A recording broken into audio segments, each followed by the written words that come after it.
네, 이 패스트푸드 업체 맥도날드가 유효 기간이 지난 식자재를 재사용했다는 뉴스를 어제 전해드렸는데요. 이 취재 이후 맥도날드 일부 매장에서 근무자들에게 휴대전화를 쓰지 말라고 지시한 것으로 확인됐습니다. 이 내부 단속이 의심되는 부분인데 맥도날드 측은 기존에도 적용해온 원칙이라고 해명했습니다. 박찬 기자입니다. 맥도날드 매장에서 폐기 대상 식자재를 사용했음을 보여주는 휴대전화 촬영 화면입니다. 취재진은 이런 영상을 근거로 맥도날드에 해명을 요청했습니다. 사흘 뒤 서울의 한 맥도날드 매장은 모든 매장 근무자들에게 휴대전화를 소지하지 말라고 지시했습니다.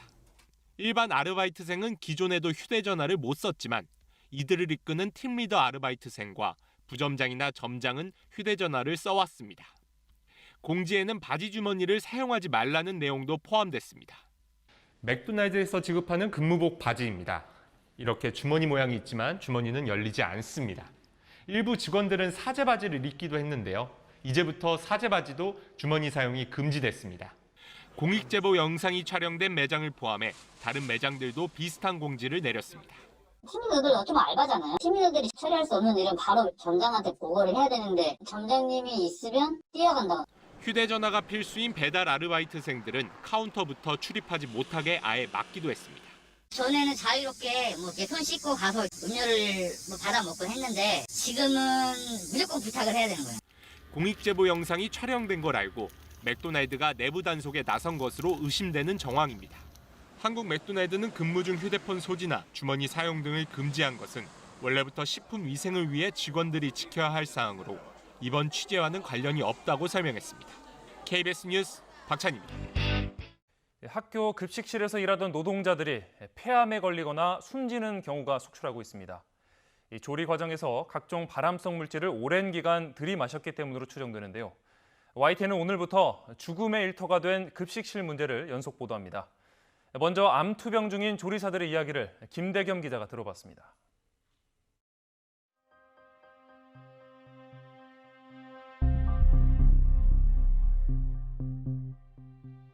18년 동안 학교 급식실 조리사로 일한 58살 허모 씨. 석 달 전 원인 모를 가슴 통증으로 병원을 찾았다가 청천벽력 같은 소리를 들었습니다.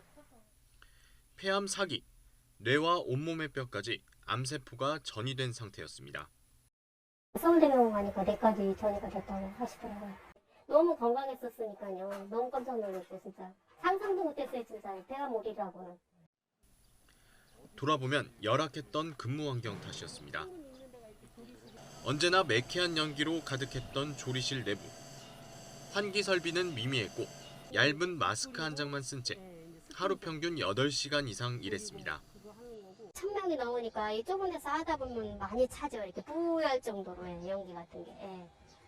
그리고 그것만 하는 게 아니고 또 뭐 끓이고 막 볶고 이렇게 하다 보면은 많이 차요. 2년 전 폐암 3기 진단을 받고 투병 중인 61살 박모 씨 역시 24년 동안 비슷한 환경에서 조리했습니다. 환기 장치는 주먹구구로 설치돼 좀처럼 연기가 빠져나가지 않았고 180도 아니면 200도씨에서 쳐다보면서 끓는 기름 쳐다보면서 튀김을 해야 돼요. 바로 위에가 한 풍기 없어요. 한참 좀 떨어진 데가 한 풍기 벽 쪽으로 붙어 있었고. 청소할 때는 독하디독한 세정제 증기를 들이마셔야 했습니다. 팍팍 끓는 물에 세제를 넣고 그 식판을 넣어요. 그럼 그 냄새가 엄청 역겹거든요. 그걸 넣었다 뺐다 해갖고 또 닦아야 돼요. 그런 식으로 반복했어요. 계속. 어디가 입고예요? 52살 젊은 나이에 급식실 노동자 박모 씨는 폐암으로 세상을 떠났습니다. 딸이 기억하는 어머니의 일터는 항상 숨쉬기조차 힘든 연기로 자욱했습니다. 엄마 기다린다고 급식실 안에 좀 들어갈 때가 많았는데 들어가면은 연기가 항상 자욱하고 뜨거운 물이 막 튀고 그래서 이모들이 빨리 지나가라고 숨 참고 지나가라고. 가족 중 흡연자가 없었고 가족력이나 지병도 없이 건강했던 어머니의 죽음. 열악한 노동 환경 외에는 설명할 길이 없습니다. 엄마 위쪽으로 지병이 있으신 것도 아니고 아빠도 흡연하셨지만 한참 끊으신 지 한참 되셔가지고 흡연 문제도 아닌 것 같고 지금 생각해보면 원인이 아마 급식실에서 일했던 게 유일하지 않나. 지난 4월부터 시민단체 직업성 암 환자 찾기 119를 통해 폐암 발병이 확인된 급식실 노동자는 최소 20명. 이 가운데 2명이 목숨을 잃었습니다. 단체는 암 발병 사실을 모르거나 투병 사실을 알리지 않은 이들까지 포함하면 급식실 환경 때문에 중증 질환에 시달리는 노동자는 훨씬 많을 것으로 추정하고 있습니다. YTN 김대겸입니다. Time to lead or is it time to die?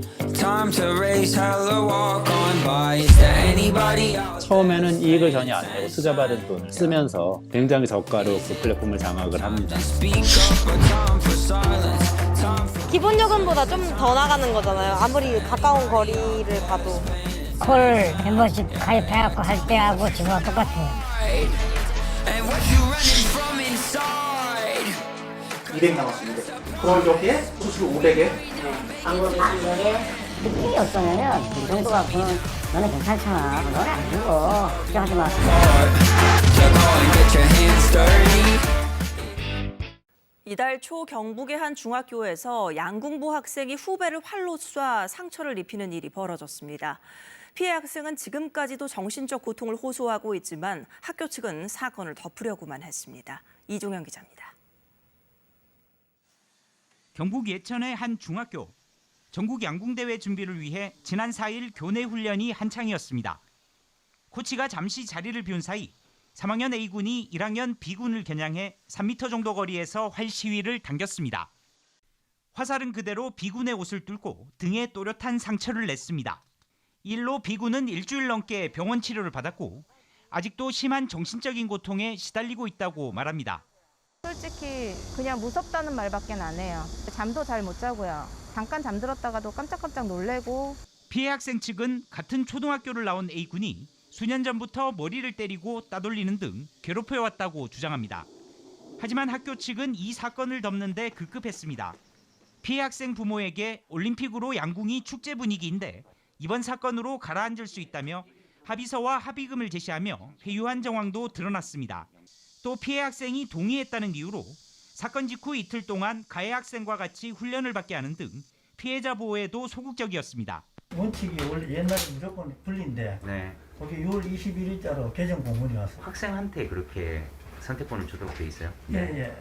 피해 학생 측은 급기야 경찰에 이번 사건의 수사를 의뢰했습니다. 어떻게 이런 사건이 일어났는데 덮으려고만 하는지 저는 이거 바로 잡아야 된다고 생각합니다. 경북교육청은 오는 27일 학교폭력심의위원회를 열어 가해 학생의 처벌 수위를 결정할 계획이라고 밝혔습니다. KBS 뉴스 이종영입니다. 100년 전 우리 아버지의 할아버지들이 부르셨던 노래가 있습니다.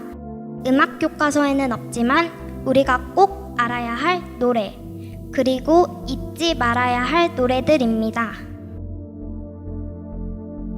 어떤 민족적인 어떤 상처와 트라우마가 여전히 존재하는 한 그 음악은 바로 오늘 여기 지금의 노래가 될 수 있습니다.